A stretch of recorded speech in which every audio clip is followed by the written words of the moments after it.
पण बऱ्याच लोकांना शुगरचा त्रास आहे, तर शुगरच्या त्रासवाल्या लोकांना पहिली विनंती आहे, पाया पडून तुमचं पाय धरून तुम्हाला सांगतो की डोक्यातनं शुगर काढा, शरीरातून ऑटोमॅटिक निघून जाईल. चॅलेंज आहे माझं, तुम्ही फक्त करून बघा. ही गोष्ट चॅलेंज आहे, फक्त डोक्यातनं काढा. त्याचबरोबर काय करायचं, शरीराला व्यायामाची सवय लावायची. काही योगा करायचे, काही एक्सरसाइज करायच्या. आता बऱ्याच लोकांना गुडघे दुखतात हो, नाहीतर चालायलाच गेलो असतो. कारण काढू नका. आपल्या इंडियन लोकांना ना, सॉरी मी पण इंडियनच आहे, पण तुम्हाला सांगू का, आपल्या इथल्या लोकांना ना एक्सक्यूज द्यायची लई सवय असते, कारण द्यायचं. नाही हो, पाऊसच पडला नाही तर मी येणारच होतो. ते नाही हो, पोरगं बघा गाडी घेऊन गेला, आलंच नाही लवकर, नाहीतर मी येणारच होतो. लेट झालं तरी सांगायचं, काय सांगायचं, पंक्चर नसलं तरी गाडी पंक्चर होती म्हणून सांगतात बघा ऑफिसमध्ये जाणार लोक. आज साहेब जरा गाडी पंक्चर झाली, ट्रॅफिक जरा जास्तच लागलं हो. काही कारण सांगू शकतात, काही एक्सक्यूज द्यायची सवय खूप आहे आपल्या लोकांना. तर पाया पडतो, आयुष्यातून एक्सक्यूज जरा कमी करा, कारण बंद करायचे. त्यांना आळस वाढतो, त्यांना आपलं काम चुकारपणा वाढतो, अजिबात वाढवायचा नाही. आपल्याला तुम्हाला सांगू का, सीताफळाची 2 किंवा 3 पानं खायची, 3 किलोमीटर चालायचं.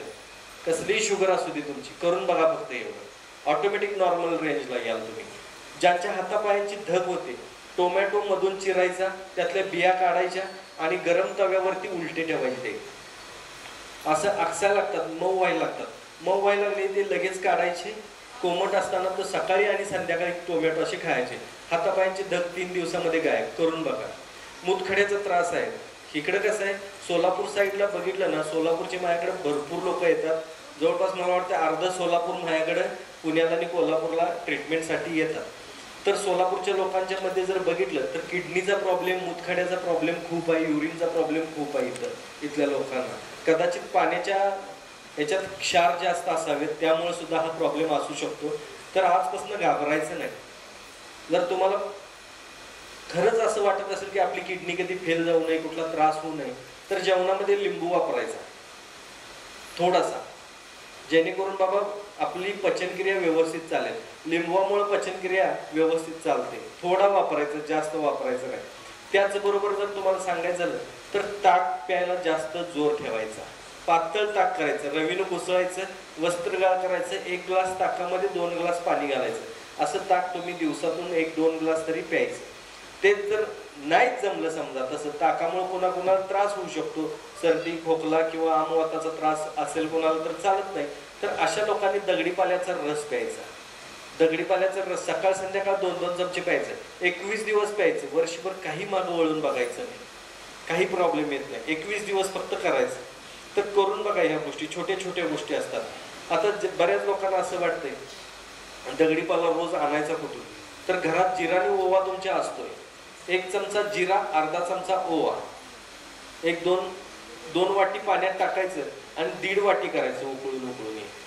वस्त्रगाळ करायचं, संध्याकाळी हे प्यायचं. जेवण झालं की निवांत बसून प्यायचं, कोमट कोमट असताना प्यायचं. बघा दुसऱ्या दिवशी कोटा साफ होईल, युरिन पास व्यवस्थित व्हायला लागेल, म्हणजे जे काही दोष आहेत ते कमी व्हायला लागतील. करून बघा या गोष्टी प्लीज, कारण याच्यामुळे आपण आपली किडनी वाचवू शकतो. नाहीतर सोलापूरमधलं 13 वर्षाचं मूल माझ्याकडे आलं होतं ज्याच्या किडन्या फेल गेल्या होत्या. 12-13 वर्षात जर किडन्या फेल जात असतील तर मग आयुष्य पुढं काय राहिलं सांगायचं. तर विनंती आहे, ह्या सगळ्या गोष्टी करत राहा. मेन म्हणजे शरीराला व्यायाम द्या, सर्क्युलेशन नीट चाललं पाहिजे. आयुर्वेदावरती भरोसा ठेवा. कुणाचंही घ्या, कुणाचंही घ्या, पण आयुर्वेदिक घ्या. मी पाया पडून सांगेन तुम्हाला, आयुर्वेद हा तुमचा आमचा आहे, ह्याची सवय लावली पाहिजे. आयुर्वेद बदललाय, आयुर्वेद डेव्हलप झालाय, सुधारलाय आयुर्वेद. पूर्वीसारखं आयुर्वेद राहिलेलं नाही. आपल्याला लय वाटते, गैरसमज आहे की आयुर्वेदिक औषधं खूप दिवस घ्यावी लागतात म्हणे.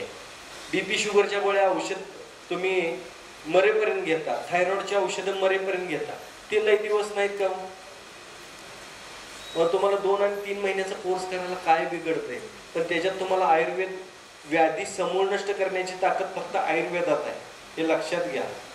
मी आदरणीय मुख्यमंत्री साहेबांना सुद्धा एकदा मी एका कार्यक्रमामध्ये विचारलं होतं की तुम्ही आयुर्वेदाबद्दल काय ठरवलंय नेमकं. तर खरोखर शासनानं खूप आयुर्वेदाला आता सध्या सपोर्ट केलेला आहे आणि शासनानं सपोर्ट केल्यामुळं आयुर्वेद खरंच खूप डेव्हलप झालाय.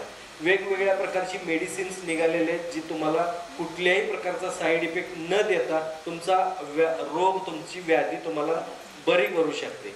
असं खूप सारे आहेत आणि आयुर्वेदाकडे थोडंसं खरंच लक्ष द्या. इथं